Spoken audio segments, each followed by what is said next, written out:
there will inevitably be resistance, and that resistance has different forms, particularly when the economic situation in the world begins to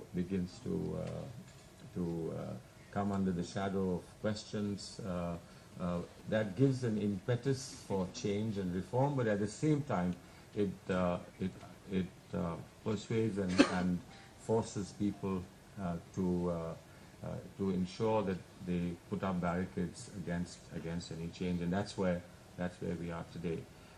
We are in the process of looking at complementarities and common positions, which, for instance, after one round of meetings in the BRIC countries, we have now reached with South Africa. But those of you who were following or were in South Africa know that the first real attempt at what I call application of the principle of our coming together is now understood, and I think it's now being internalized.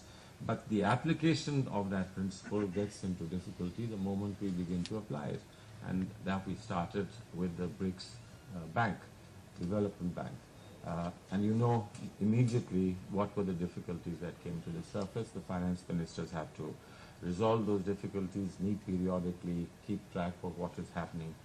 But there are a lot of unresolved issues in the first big application of the principle on which the BRICS countries have come together. Nevertheless, we know that these alternative efforts of finding a common voice in redesigning and re-engineering global economic governance, or indeed global political governance, both being very closely linked now, is something that will move forward.